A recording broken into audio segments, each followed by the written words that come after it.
If you're looking to amplify the look of your music videos in Premiere Pro, here are the top 5 must-have effects in 2022.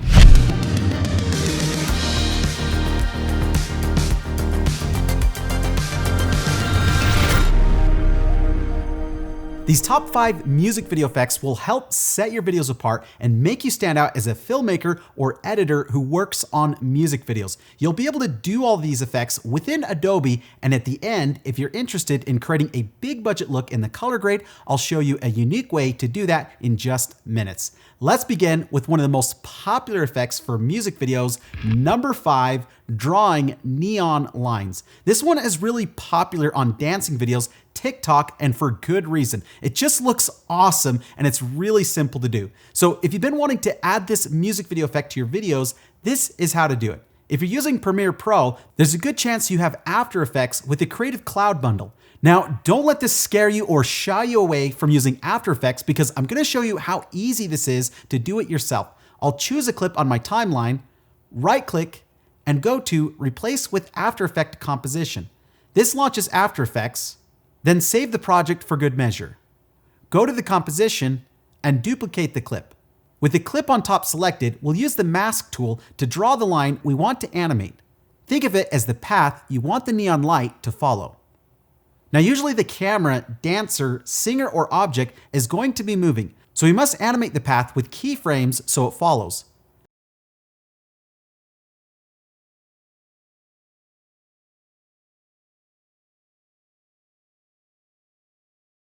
Then I'll apply the saber effect. Now, this is a third-party plugin from Video Copilot, but not to worry, it's free. First, we need to pick up a style for the line. From the presets, I like neon. I'll change the color, and in Customize Core, I'll change the core type from saber to layer masks. Now the effect follows the path we drew with the mask tool. Then I'll change the blend mode for the layer to screen. If you want, you can keep refining the style of the line, changing its size, amount of glow, whatever works for you. Now it's time to animate it. With the playhead on the first frame, I'll create a keyframe for the end offset and set it to 0%. Then a little before the end of the clip, I'll set it to 100%. Now if we play the clip, you can see the stroke is being drawn. But while from one side it's being drawn, from the other, we want it to disappear. So to do that, I'll position the playhead a few frames after the beginning of the clip and create a keyframe for start offset and set it to 0%. Then move all the way to the end and set it to 100%. Let's play it back. That looks great. We can jump back to Premiere and the effect already is there in our timeline. Easy enough, right? Let me know if you have any questions about how to do this in the comments below. Number 4, give us the echo effect. This one we'll create without leaving Premiere. We'll duplicate the clip and position it on top. Set the opacity to 50% and then animate the scale from 100 to 125. Then add a directional blur effect. Set the direction to 16 degrees and animate the blur length from 0 to 40 so as the echo gets farther away from the center, the blur increases.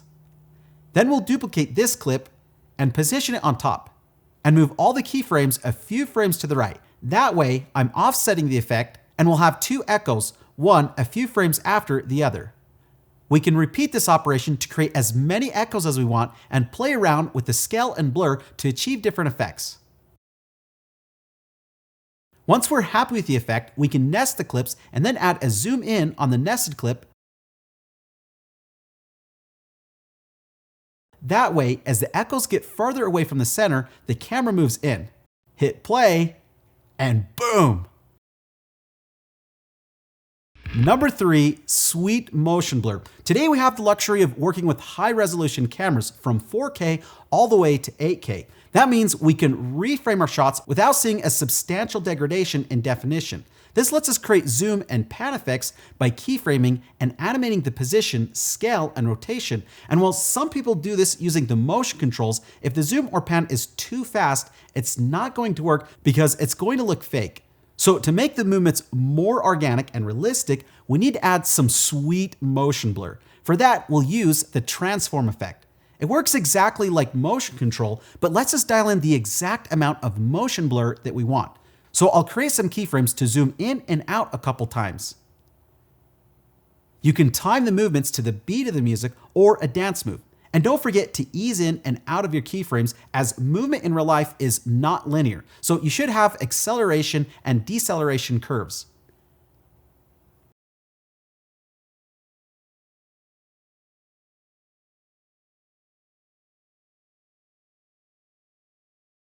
If I hit play, it doesn't look bad, but you can tell the animated zooms were done in post because they look too sharp. So to fix that and to really sell this effect, we'll change the shutter angle to 180 degrees. As a side note, shutter angle is to cinema cameras what shutter speed is to photography. So 180 is usually the standard shutter angle for getting the natural motion blur when shooting 24 frames per second, the standard frame rate for motion picture film. Now, if we play the shot back, it's already looking much better. And to make it even cooler, I'll crank up the shutter angle to the max of 360. And we get even more motion blur, which gives the effect a more stylish look. Number 2, Animate Exposure. Have you noticed at a concert that the lights change on cue as if synced with the music? If you have the budget, you can do the same with a programmable dimmer for your lights, but if not, we can achieve a similar effect in post. To do that, we'll create an adjustment layer and position it above this shot. Add the lumetri color effect and keyframe the exposure up and back down a few times with the beat, making sure to ease in and out of the keyframes.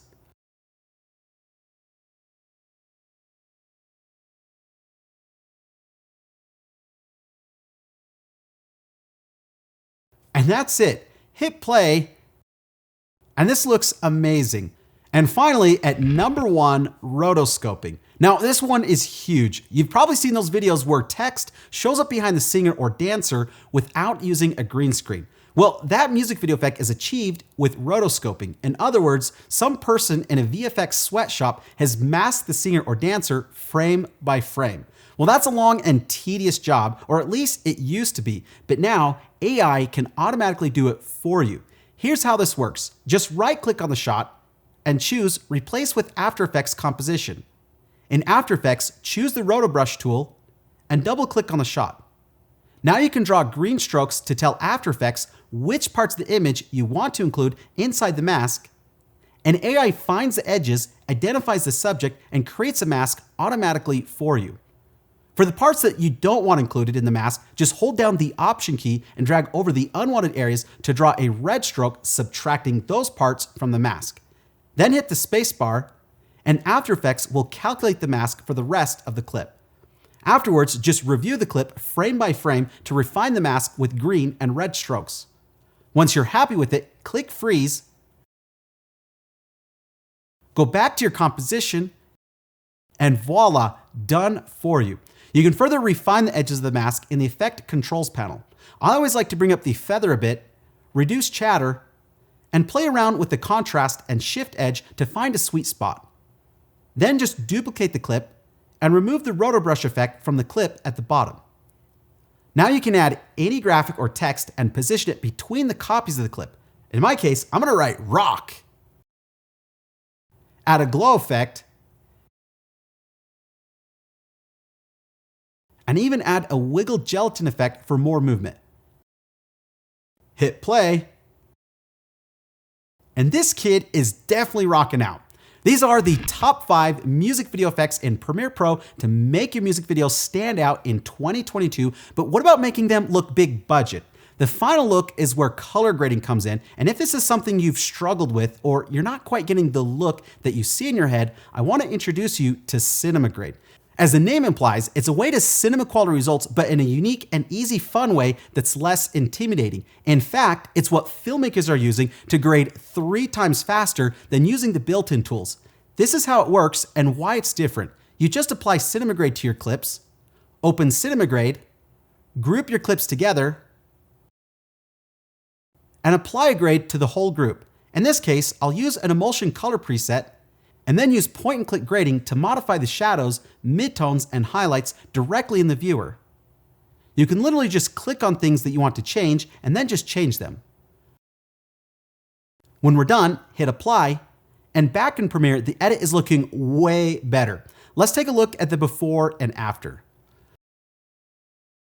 Cinema Grade works as a plugin inside of Premiere Pro, Final Cut Pro, and DaVinci Resolve on both Mac and Windows. It lets you bypass traditional 20-year-old controls with grading in the viewer, Lightroom-style controls, false color mode for getting the right exposure, easy shot matching, real-time previews of LUTs, and support for the X-Rite color checker chart for doing automatic corrections. You'll see a link for Cinema Grade in the description below, and you can try it out risk-free for 30 days and get 20% off using discount code YouTube20 at checkout. Well, I hope you've enjoyed this video and you found these tips and tricks useful for your next project. For more videos like this, click the subscribe button and then the bell to get notified of our next one. I'll see you in the next video. Let's make cinema quality video.